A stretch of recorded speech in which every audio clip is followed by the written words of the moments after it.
Ладно, ну как, ну по площадке.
program and is now giving it up. The Russians have just kept doing the same thing.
Bill Gerstenmaier, Associate Administrator for Space Operations. Bill, I'm going to go to the human side of this first. Mark Kelly, we talked to him earlier. Scott Kelly's brother. I can sense, even though he's a hardened shuttle commander, that this is an emotional time for him. How unique is this for one brother to see another off that will wind up joining up in orbit early next year?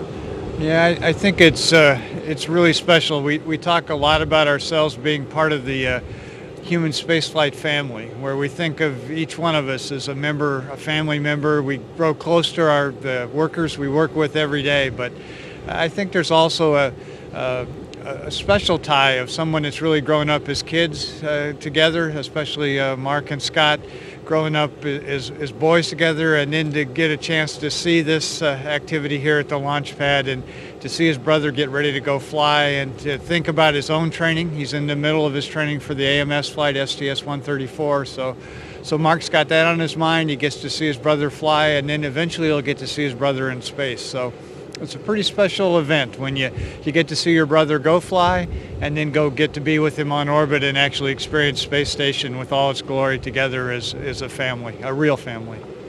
Monday marked the 53rd anniversary of the launching of Sputnik, which started it all in 1957. We're 6 months shy of Gagarin's 50th anniversary of his launch, right here. How does that strike you? It's amazing to me. I go out to the launch pad and I look at the swing arm, and on the swing arm it shows the symbols of each of the launches from the pad, and two of the special ones are the Sputnik launch and then Gagarin's launch. And that's just amazing to see that, and to see the engineering that went into this launch pad, to see the rocket installed, to see the teams work with the umbilicals and hook things up, and to think that the same basic philosophy was used way back when with Gagarin's flight is just phenomenal to me. And it's amazing to see the history, to see the continuation and how they continue to improve slowly over time, make incremental steps, but continue to make the systems better. And we look at this Soyuz, and on the outside it looks like the same Soyuz, but as we've heard and know that this has got the new control system in it, the new cockpit, it's a Soyuz 701, a new series Soyuz. So again, the progression changes and things continue to get better as they improve things and move towards the future. While we're talking anniversaries, again on this same launch pad behind you, we're coming up on the 10th anniversary of the human occupancy of the International Space Station, Expedition 1. It's hard to believe it's been a decade. In your mind, how amazing has this journey been over the past 10 years to get the space station to where it is today, continued occupancy, unbroken, and the future that lies ahead? I think it's pretty phenomenal when you think about it. We spent 10 years really assembling this wonderful research facility in space. And the dedication of the team, the drive, the hard times when we had Columbia, it was a tough time to figure out how we're going to keep crews on orbit and keep them safe. We were able to persevere through all that, continue through this period. I then look forward to the next 10 years. The next 10 years will be very challenging in the research environment. It's our challenge now and the team's challenge to focus on that research, to get ready to utilize this truly international, wonderful facility in space to gain research. So as amazing as the engineering accomplishment was over these past 10 years, I look forward to the research accomplishment in the future 10 years to even be greater. So I look to be here maybe 10 years later looking back, and we can marvel at what the space station has shown us, how it's helped people on the Earth, it's changed our perception, it has shown that space can be used for mankind. It's a facility, it's a research capability that will bear huge benefits to mankind on the Earth. So I look back to the past 10 years, but I look even harder to the 10 years in front of us, and the exciting time is in front of us. The research period will be every bit as exciting and yield real results for us here on the Earth. And Bill, finally, Scott Kelly and Alexander Kaleri, Oleg Skripochka, they arrive on the station this weekend to begin a half year of some of the busiest activity that we will ever see, including visiting vehicles hither and yon. I mean, almost every week there's going to be some major activity. Your thoughts on how Expedition 25 and 26 will unfold in terms of its complexity? Yeah, I think it's very interesting. We're kind of winding down the shuttle program, so we'll potentially see, the 2 more shuttle flights, maybe 3, and then those are exciting. But then the other flights, there's 17 flights to station next year, an extremely busy time in terms of vehicles arriving. I think the AMS coming to space station is another very unique piece of research on board space station that will allow us to look at high energy particle physics, allow us to look back towards the Big Bang with a unique experiment that can only really be done on space station. It's also kind of surreal for me as we sit here at this launch pad and I watch this vehicle get erected today. I received a text message this morning from KSC. They're busy processing Discovery at KSC, getting it ready for its launch. They're just completed refueling activities there. They're hooking up umbilicals. So here we are, worlds apart. At Kennedy, we're getting our vehicle ready to go fly, a much more complicated vehicle, but here we are in Baikonur getting another vehicle to fly. So what a great time. That's what the year will represent. Many parallel activities occurring continents away, worlds away, but with a team that is focused both places on the same perfection, the same drive to do exactly, bring out the best of what they can do to make this space station, make our endeavors in space successful. Mike Seferdini, International Space Station Program Manager. Mike, the Soyuz TMA-01M modified Soyuz now on the pad, getting ready for launch in the wee hours of Friday morning. Your thoughts as you watch the rollout today, and we're 6 months shy of Gagarin's 50th anniversary of his launch and the history that we're standing on. Yeah, it is amazing to be here in particular because of this launch pad is the launch pad that Gagarin flew off of.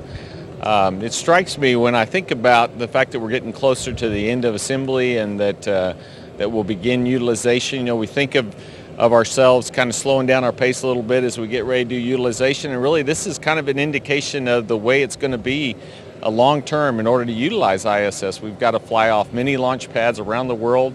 We've got 17 flights in one year this year, and that's going to be almost the norm for us as a program in order to keep the ISS adequately supplied and get all the research done that we need to get done. So it's this is going to become commonplace around the world for us, I believe. For Scott Kelly, Alexander Kaleri, Oleg Skripochka, this increment that they're joining and the one that they'll be inheriting in late November, Expedition 26, busy time. Shuttles, visiting vehicles. Give us a sense of how busy the space station is going to be in a traffic pattern over the next 6 months. Oh yeah, it's going to be incredibly busy. You know, we're not done with assembly yet. We still have to add the permanent stowage module we call the PMM on orbit. And then we have a major payload coming, the alpha magnetic spectrometer, that's going to show up in late February.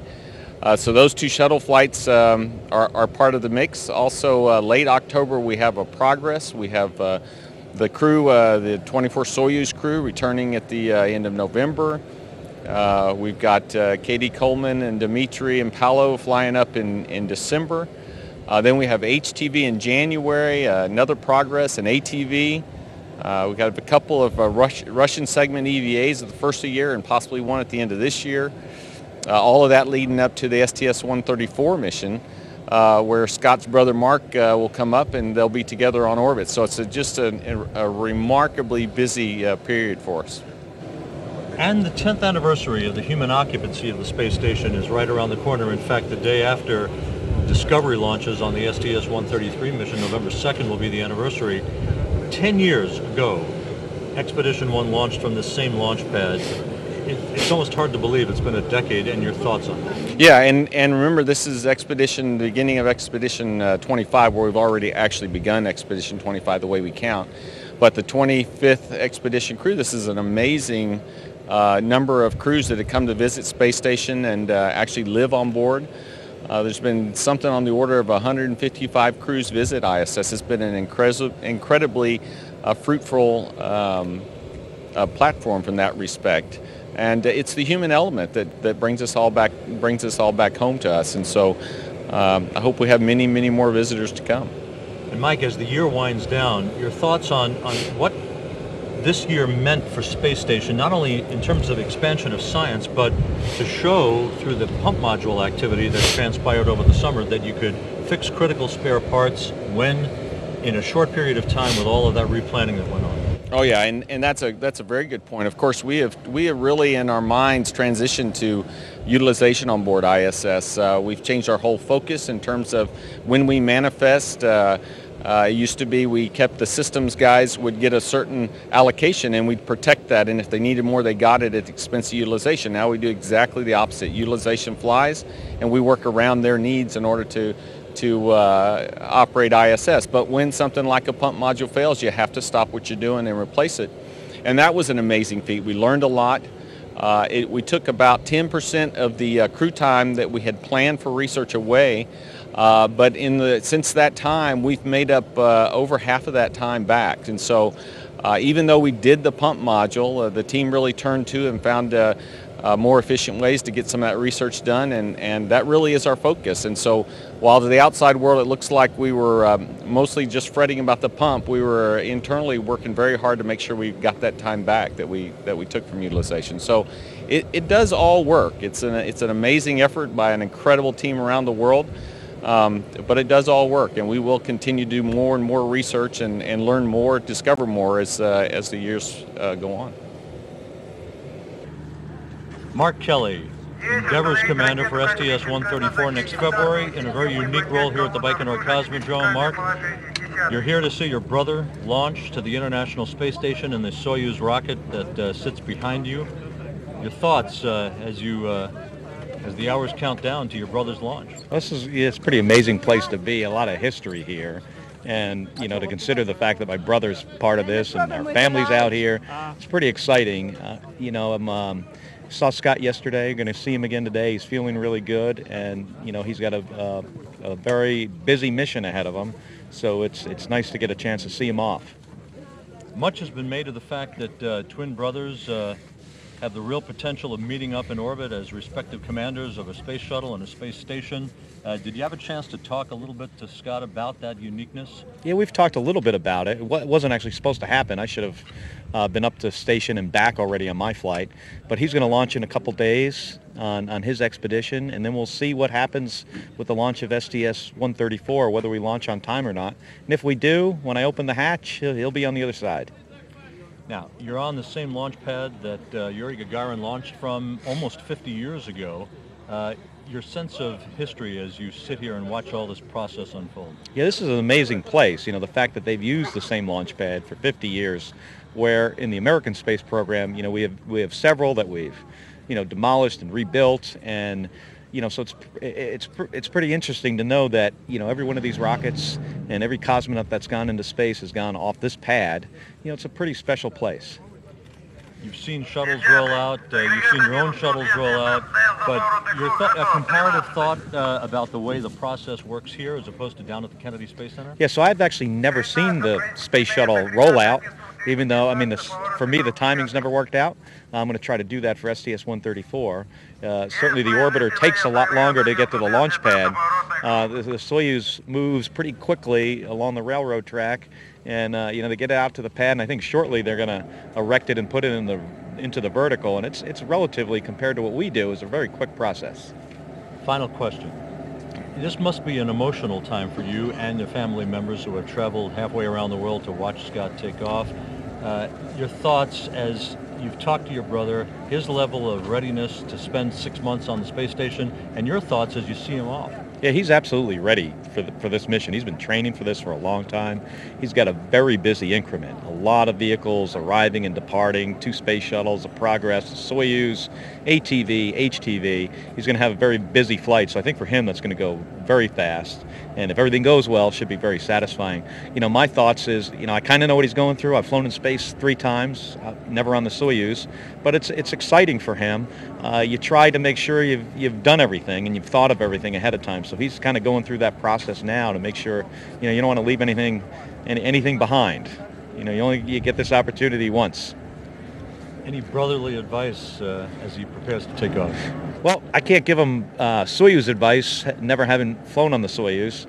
Just you know, general, you know, space flight thing. You know, you got to make sure you're prepared. This is serious business. It's you know, it's difficult. It's very busy, and you really don't want to make mistakes. But he knows all that.